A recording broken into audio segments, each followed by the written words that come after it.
la determinación del rendimiento de una reacción.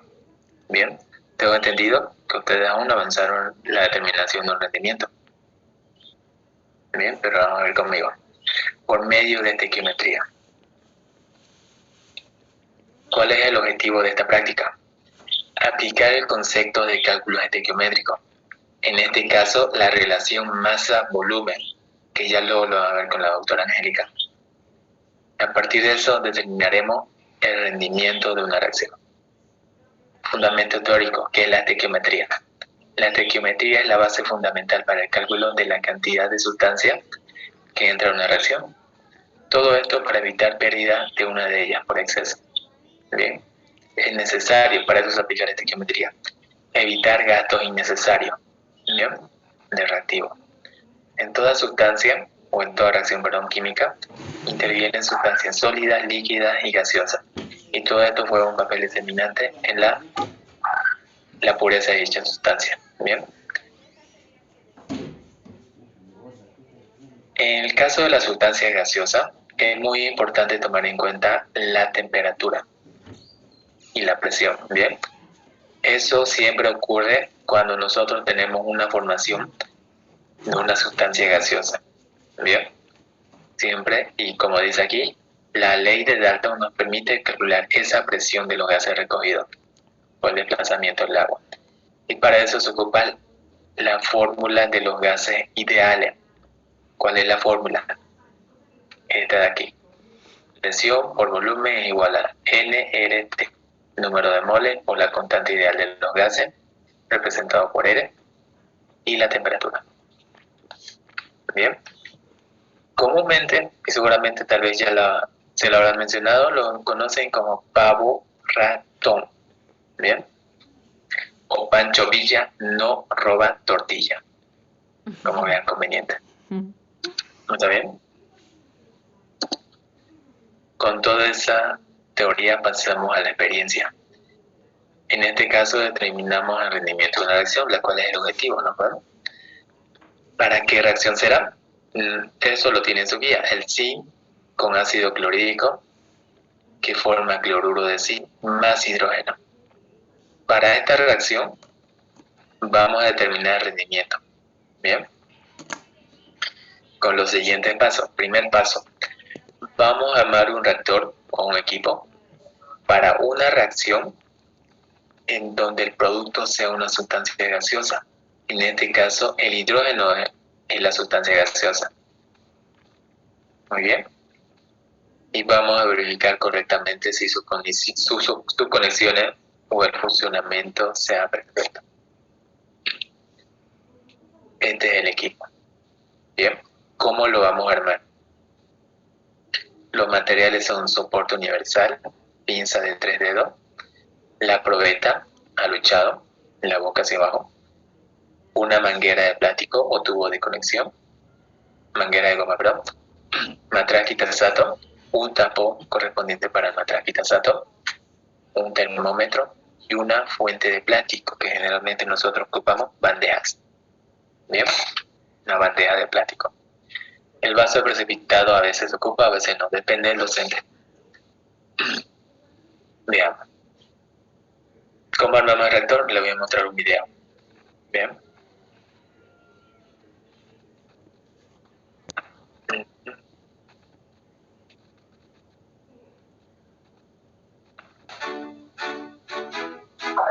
Para esta experiencia, el primer paso que debemos realizar es el pesado del zinc.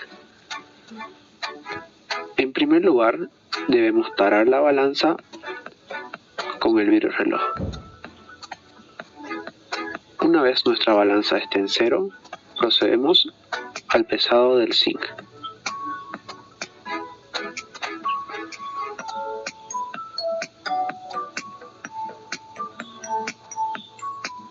Con mucho cuidado, vertimos las granallas de zinc hasta tener una masa de aproximadamente 0,3 gramos, teniendo cuidado de que no se nos pase ninguna partícula de zinc que sea muy pesada. En caso de que sea muy pesada, se puede retirar.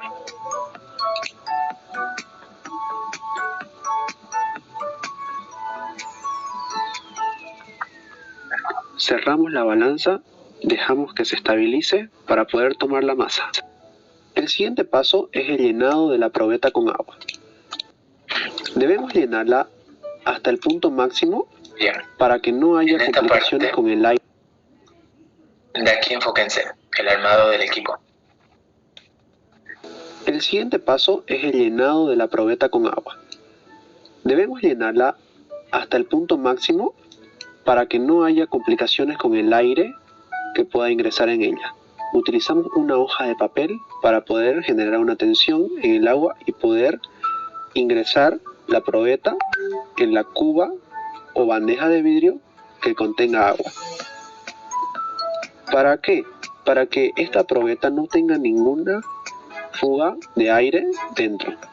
Como podemos ver, dentro de la probeta no ingresó ninguna burbuja de aire, que nos facilitará en la exactitud de la experiencia. Ahora debemos ingresar la manguera dentro de la probeta. Esta manguera puede tener aire. Debemos tener cuidado de que no ingrese aire a nuestra probeta. Como vemos, podemos notar que la manguera ha sido ingresada con éxito. Procedemos a que todo el zinc ingrese dentro del matraz Kitasato. Bien. Esa es la parte del armado del equipo. ¿Se entendió? Sí. Bien. Llenan su bandeja de agua, no hasta llenarlo por completo. Y ahí es donde colocan la probeta con agua. Bien. Como lo vieron en el video. Y el tubo de conexión debe estar ya conectado también, tanto en la probeta como en el matraz Kitasato. Bien. ¿Qué hacemos luego? Segundo paso. Vamos a colocar aproximadamente 2 mililitros de ácido clorhídrico concentrado en el matraz Kitasato. En el matraz Kitasato que ya está conectado al equipo, ¿no ven? Sacamos el matraz Kitasato, sacamos 2 mililitros de ácido clorhídrico del frasco. Bien. No se olviden que tienen que leer sus datos primero. Si ustedes ven el ácido clorhídrico, va a ver en su etiqueta que en alguna parte les va a decir su densidad, pureza y a veces el peso molecular. Bien, en este caso vamos a extraer lo que es la densidad y la pureza. Sacamos 2 mililitros de ahí con una pipeta y lo llevamos al matraz Kitasato. ¿Está bien? Echamos todos los 2 mililitros. ¿Y qué hacemos luego? Vamos a pesar aproximadamente entre 0,3 a 0,4 gramos de zinc.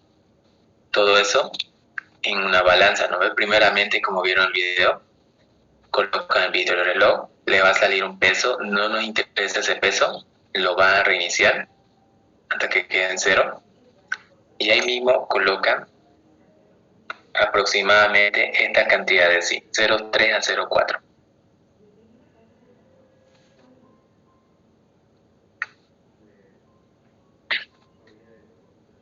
Bien, vamos a suponer que hemos calculado 0,35 gramos de zinc, ¿está bien? Está entre rangos, ¿no ven? ¿Qué hacemos con eso? Siguiente paso. El zinc que hayamos pesado, vamos a agregarlo a matraz Kitasato, como ven aquí. Y luego, una vez el zinc entre en contacto con el ácido clorhídrico, como ven aquí, vamos a tapar inmediatamente con el tapón. Bien, eso para evitar pérdida de hidrógeno. Ni bien entre en contacto el zinc con el ácido clorhídrico. ¿Por qué? Ni bien entre en contacto, va a desprender gases. Bien, y si no lo tapamos inmediato, los gases que corresponden al hidrógeno se va a salir, se va a escapar. Y ese no es nuestro objetivo. Bien, lo tapamos inmediatamente y agitamos para que la reacción se produzca más rápido. Muy bien. Y aquí lo tenemos más grande ya junto al equipo. ¿Qué va a ocurrir durante la reacción? Lo voy a hacer de color rojo. Todo ese gas desprendido en la reacción se va a pasar directamente hacia la manguera. ¿Y hacia dónde va a ir? Hacia la probeta. En la probeta van a haber burbujas de gases. Burbujas. Bien, ese gas corresponde al hidrógeno y se va a ir a la parte superior de la probeta. Muy bien. Y esa es la práctica. Posteriormente todo ya corresponde a los cálculos. ¿Hay alguna duda aquí?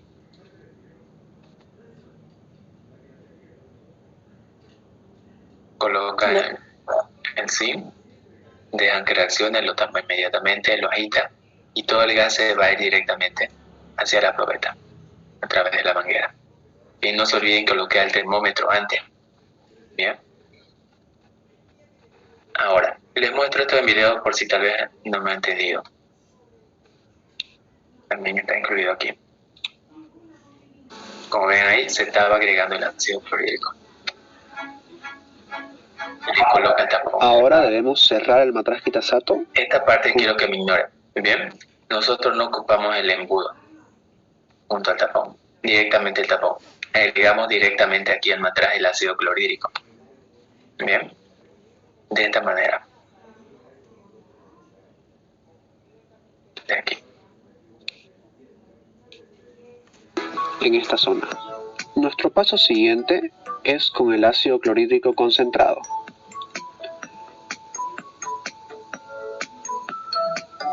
Debemos vertir una parte de este ácido en un vaso de precipitados.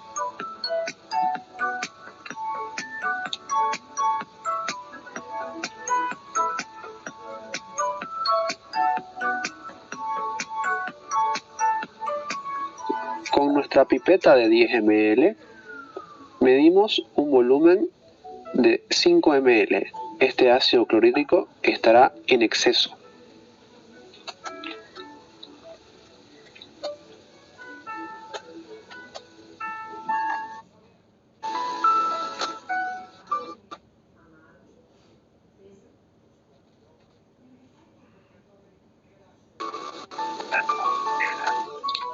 En esta parte imaginen que directamente lo estamos añadiendo al matraz Kitasato y ya no al embudo. Muy bien.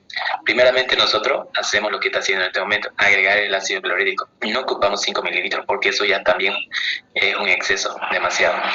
Bien. Eso ya es perder reactivo.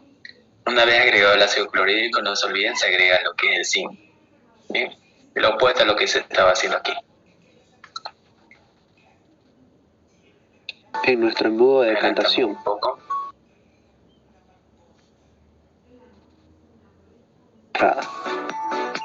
Una vez todo listo, procederemos a realizar la reacción. El ácido clorhídrico reaccionará con el zinc del matraz Kitasato. Este ácido debe bajar por el embudo de decantación, teniendo en cuenta que no se acabe todo. Desprenderá el hidrógeno que pasará por la manguera y se posiciona en la parte superior de la probeta, desplazando el agua.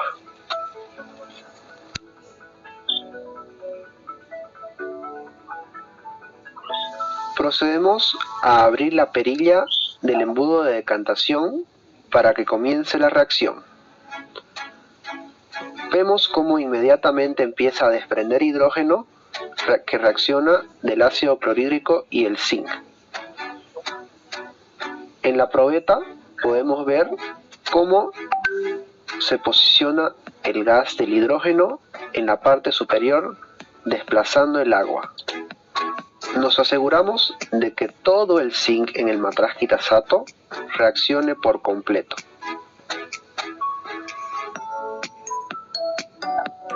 Es importante aclarar de que el ácido clorhídrico no debe bajar por completo. Siempre debe haber un excedente, porque si no, nuestro hidrógeno podría escapar por nuestro embudo de decantación. Mañana mediodía. A la mañana. ¿Qué? El día entra y mañana salí.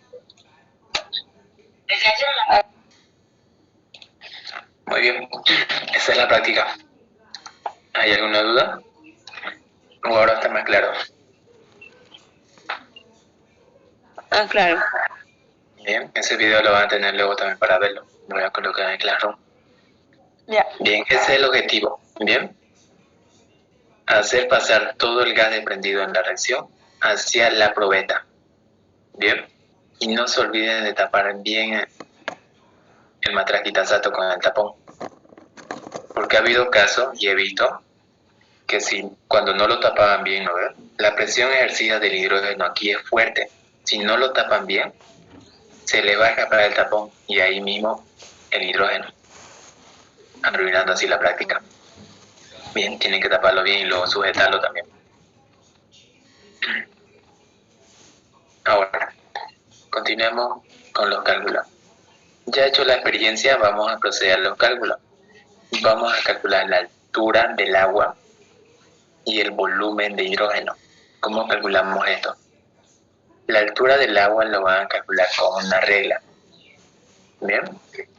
¿De dónde a dónde van a calcular la altura del agua? Desde donde empieza el agua, ¿no ven? De la vacía hasta donde termina el agua de la probeta. Esa va a ser la altura del agua. Bien. ¿Cómo medimos el volumen? Si nos damos cuenta, la probeta tiene esa forma, ¿no ven? Solo que aquí está volteado.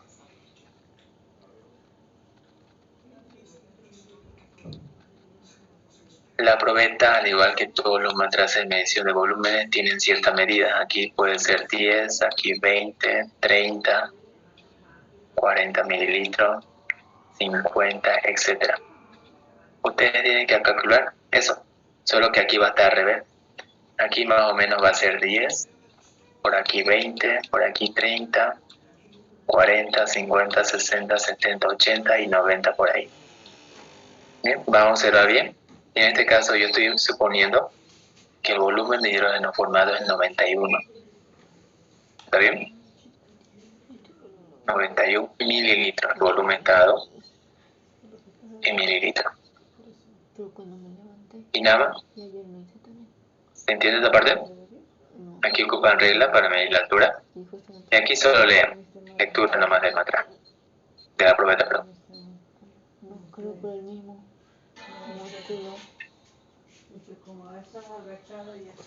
¿Hay duda? Esa que dibujo con rojo auxiliar es la misma que está ahí. ¿Cómo? Esa probeta que dibujó, ¿no? Es la misma que está Sí, ahí. sí. Es la misma, solo que aquí está volteado, ¿no ven? La boca está abajo y la base está encima. Bien. Pero la medida es la misma, si se dan cuenta, ¿no ven? Es la misma. El 10 va a estar aquí, 20, 30. De esa manera. Ya, gracias. Ahora, procedemos a los cálculos. Ustedes tienen este cuadro en la página número 31, si no me equivoco, ¿no ven? Les pide rellenar la masa del zinc, el volumen de hidrógeno en mililitros, la temperatura en grados Celsius, la altura del agua en centímetros, la presión de vapor en mililitros de mercurio, la presión atmosférica en mililitros de mercurio y la presión de hidrógeno también en mililitros de mercurio. Moles experimentales y teóricos de hidrógeno, posteriormente rendimiento. Todo eso tienen que rellenar. ¿Y cómo lo hacemos? Estos 4 números que tenemos aquí, ya ustedes lo tienen ya en la práctica. ¿Muy bien? Por eso lo marqué en negro. La masa de zinc lo hemos calculado pesándolo, ¿no? Era 0,35. El volumen de hidrógeno lo calculamos midiendo en la probeta, 91. La temperatura, no se olviden, tenían que colocar el termómetro en la bandeja. Y estamos asumiendo en este caso que es 34 grados Celsius. La altura del agua se calculaba con una regla, 18 centímetros. Aquí está también. Pasemos al cálculo de la presión de vapor de agua. Lo copiamos, ¿no? Sí, lo tienen que copiar. calculamos la presión del vapor de agua. ¿Cómo lo vamos a calcular? La presión del vapor de agua está en función a la temperatura a la cual se ha efectuado la reacción. Y eso generalmente está en una tabla. ¿Y dónde está esa tabla? Si se fijan, seguramente tienen su guía, ¿no ven? Está en la página 86 de su guía. Busquen la página 86 en su guía. Van a obtener este mismo cuadro. ¿Ya lo vieron? Sí. Bien. De esa manera. Este es el cuadro. ¿Qué van a hacer? Se guían con su temperatura. ¿Bien? Y buscan por ahí. ¿Dónde está 24 grados Celsius? Yo aquí lo marqué de color rojo. Aquí está 24. ¿Y qué nos dice? A una temperatura de 24 grados Celsius, la presión del vapor del agua es 22,377 dado en milímetros de mercurio. ¿Y eso anotamos? Si hubiese sido la temperatura, digamos, por ejemplo, 37, ¿cuál sería la presión del vapor?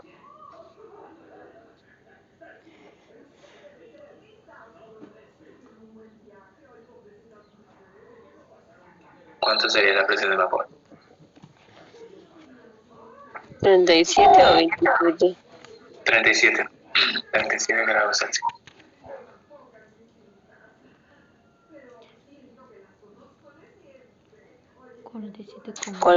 Aquí, la temperatura de 37 grados Celsius. 47,07. Bien, aquí está, a ver. A esa temperatura la presión de vapor de agua es 47,07 milímetros de mercurio. De esa manera lo ocupa la tabla. Muy bien. Y listo, eso colocamos. Esa es la presión de vapor de agua. Aquí nos está pidiendo la presión atmosférica. La presión atmosférica varía, depende de la zona en la cual estamos. Nosotros estamos en Santa Cruz, ¿no ves?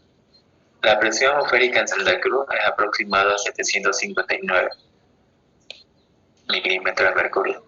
Algunos que ocupan 760, otros menos, otros más. Bien, no siempre está definido. Nosotros estamos poniendo que la presión atmosférica de Santa Cruz es 759,06 milímetros de mercurio. Ese dato lo obtienen de internet. Bien, cada año varía por si acaso la presión atmosférica. Bien, así que bueno, actualizarse. ¿Listo? ¿Lo anotan ahí? Y ahora calculamos la presión de hidrógeno. ¿Cómo calculamos la presión de hidrógeno? Ya me eché. ¿Dónde La tiene presión duda? atmosférica es igual a la presión del hidrógeno más la presión del agua. Esa fórmula es. ¿Esta parte se ha entendido? Vuelvo a preguntar. ¿Estos dos? Sí. No. Bien. ¿Dónde se ha complicado? En esta parte, la presión de vapor de agua.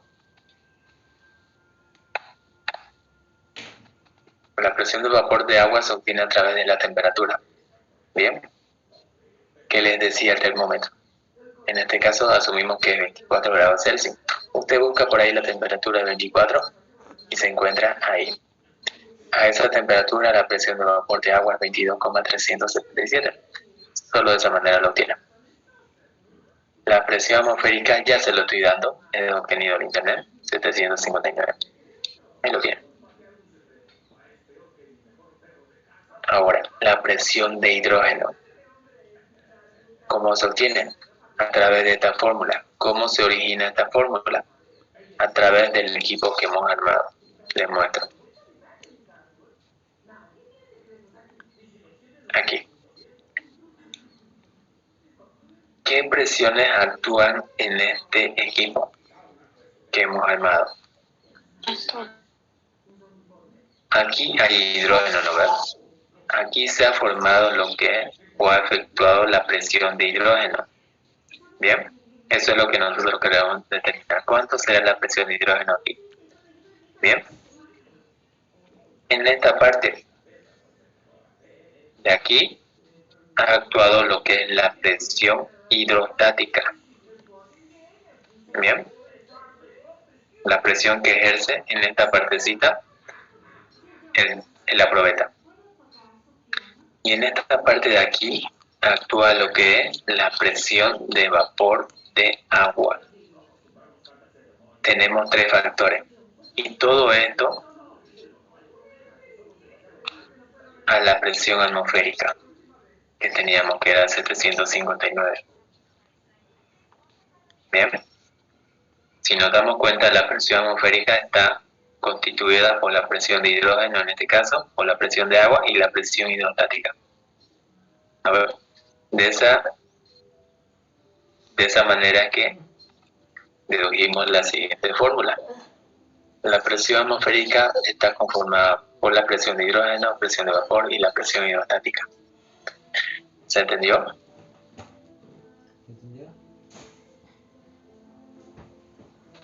Sí.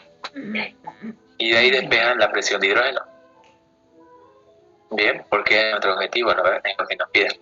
¿Cuánto será la presión de hidrógeno? La presión de hidrógeno, despejando de aquí, no es más que la presión atmosférica, enviando todo esto a restar al otro lado. Menos la presión de vapor, de agua, menos la presión hidrostática. Muy bien. Si nos fijamos aquí, la presión atmosférica ya la tenemos, 759. La presión del vapor de agua también la tenemos, 22,377. Menos la presión hidrostática. ¿Tenemos la presión hidrostática? No lo tenemos en datos. Esa es nuestra incógnita. ¿Cómo calculamos la presión hidrostática? La presión hidrostática la vamos a calcular con 2 datos. La altura del agua que hemos medido con la regla, ¿no ves? Era 18 centímetros de agua. Y con esta equivalencia que se ocupa para la determinación de presiones hidrostáticas. Una atmósfera tiene 1033 centímetros de agua. Esto es lo que vamos a ocupar. ¿Está bien? ¿Qué hacemos? Con esta equivalencia lo expresamos en regla 3 simple. Decimos que una atmósfera tiene 1033 centímetros de agua, ¿no ven? Nosotros hemos visto y lo que hemos medido, ¿no ven? Era 18 centímetros de agua. ¿Cuántas atmósferas habrá ahí? Multiplican 18 por 1 entre 1033 y obtienen esto. 0,0174 atmósferas. Y esa es la presión hidrostática, dado en atmósfera. Pero nosotros no lo queremos en atmósfera. Lo queremos en milímetros de mercurio. ¿Por qué? Nuestro dato de presión atmosférica, presión de vapor de agua, está dado en milímetros de mercurio, ¿no ves? Corresponde también a la presión hidrostática estar en milímetros de mercurio. ¿Cómo lo convertimos? No se olviden que una atmósfera siempre tiene 700 milímetros de mercurio. Colocan ahí lo que quieren convertir, 0,0174, multiplican con esto y dividen con 1. Obtienen 13,224 milímetros de mercurio. Y esa es la presión hidrostática que nos interesa, en milímetros de mercurio. ¿Se entendió? Esta práctica es una de las más complicadas, por si acaso. Así que si tienen dudas, pregunten. Más que seguro este año volvamos a presenciales, laboratorio más por lo menos, y que en su examen de laboratorio mínimo van a tener que realizar ustedes una práctica como examen. Así que si tienen vamos dudas, a morir nomás. pregunten. ¿Cómo vamos a volver? ¿En qué mes? Eso todavía no está definido. ¿Bien? ¿Qué fecha? Aún no se sabe. No me Bien. vacuné todavía. No me vacuné Tienen también. que vacunarse. Bien, tienen que vacunarse. No es obligatorio también. No queremos. Pronto va a ser obligatorio. No. Bien. Ahora, ¿hasta aquí alguna duda?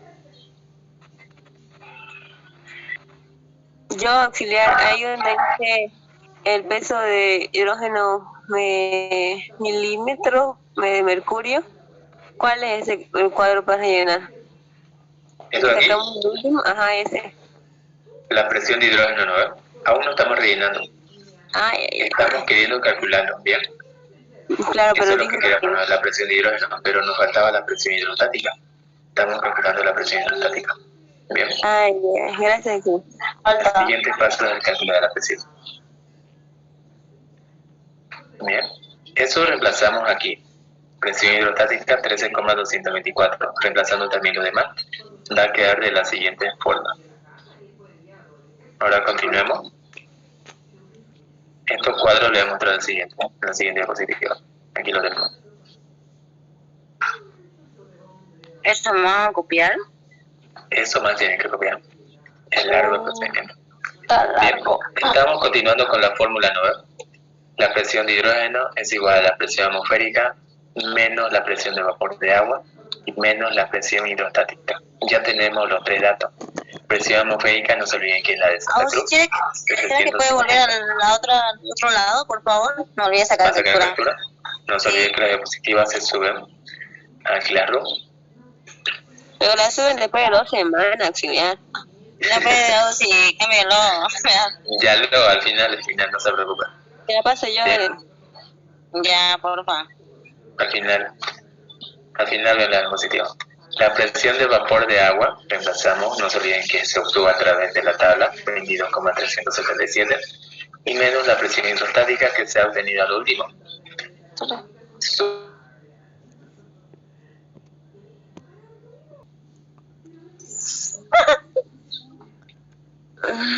Ya, habíamos hecho una resta, ¿no? En este caso, teníamos que restar 759 y sus decimales menos todo esto de aquí. Y nos daba una presión que corresponde a la presión de hidrógeno de 70,459 milímetros de mercurio. Seguimos uniéndose.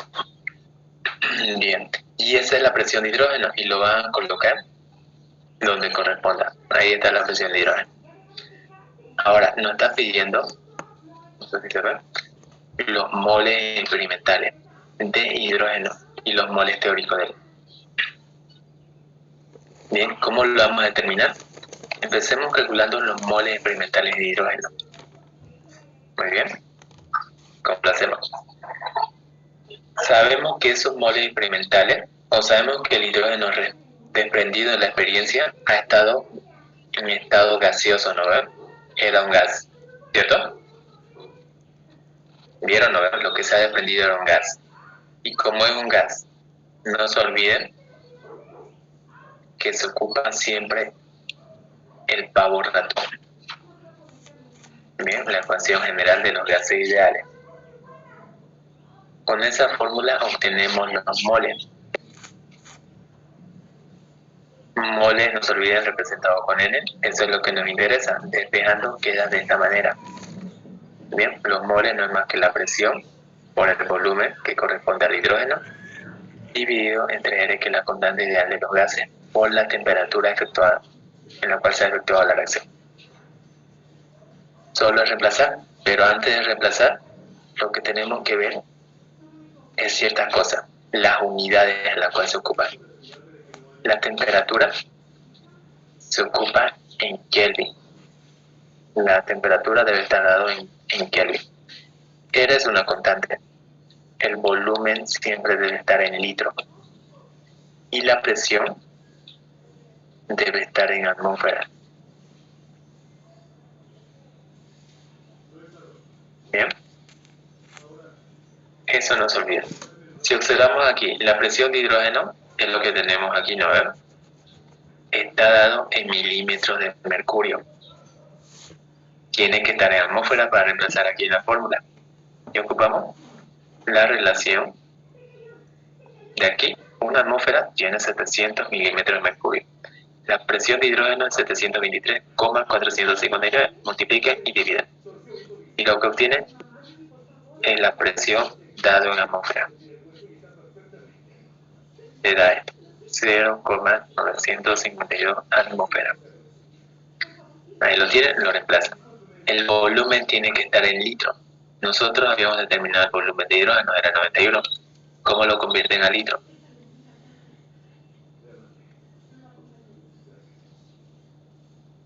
Yo lo hago más fácil. Si tengo mililitros y los quiero a litros, divido entre 1000. Nada más. Bien, 91 entre 1000 es 0,091 litros correspondiente a hidrógeno, y eso reemplazan ahí. El valor de R, como les digo, es una constante. Es 0,082 unidades de R, siempre es atmósfera por litro, dividido entre mol por Kelvin. Todo esto multiplicado por la temperatura en Kelvin. ¿Cuánto será? Aquí lo tenemos en grados Celsius. ¿Cómo lo convierto a Kelvin? Solo tienen que sumarle 273. 24 más 273 es 297. Y eso reemplaza. Nada más. Multiplican esto y dividen con esto y obtienen esto. Los moles experimentales de hidrógeno. Y eso colocan ahí. ¿Cómo se obtienen los moles teóricos de la práctica? Acuérdense, esto también lo vamos a hacer en teoría. Todo lo que sea teórico se obtiene a partir de la reacción efectuada. ¿Bien? De la reacción. ¿Y cómo lo obtenemos? A partir de una relación estequiométrica de aquellos compuestos que nos interesan. Nos interesa en este caso zinc e hidrógeno, ¿no ven? Zinc es nuestro reactivo límite. ¿Qué es un reactivo límite? Es aquella que se acaba primero. En la reacción vimos que el zinc se acabó primero, ¿no ven? Se terminó desapareciendo. Eso llamamos reactivo límite, aquellas sustancias que se terminan primero. Por eso es que nos interesa aquí el zinc y no el ácido clorhídrico. Y lo que queremos determinar, hidrógeno. ¿Qué hacemos?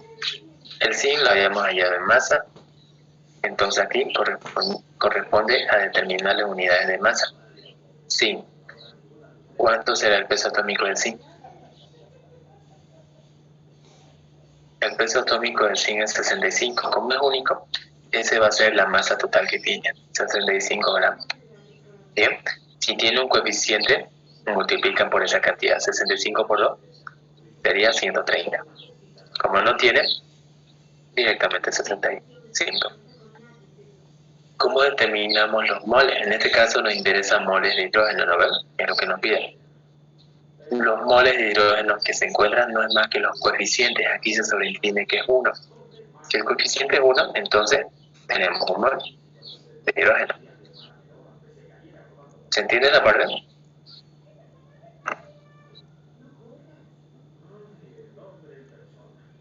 ¿O hay duda?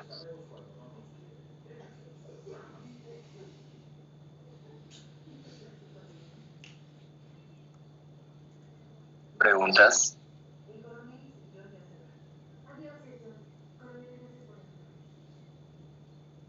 No. ¿No se entendió? ¿Dónde no se entendió? No me digas del inicio.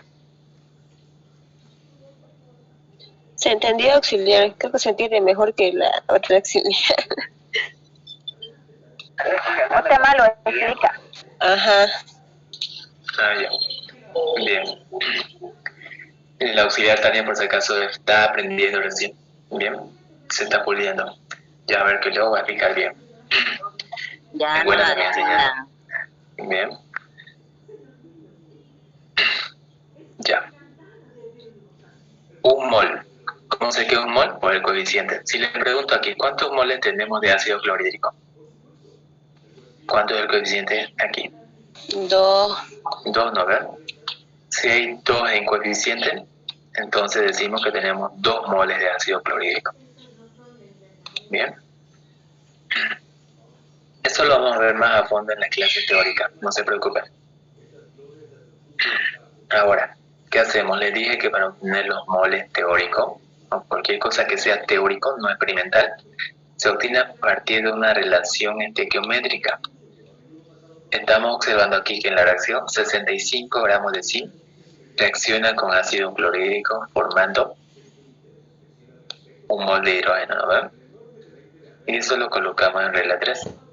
65 gramos de zinc forman un mol de hidrógeno. ¿Cuánto de zinc teníamos? ¿Cuánto ha reaccionado de zinc? Esta cantidad, ¿no vemos? Lo que hemos pensado, 0,35 gramos de zinc. ¿Cuántos moles formará eso? Multiplican por 1 y dividen entre 65.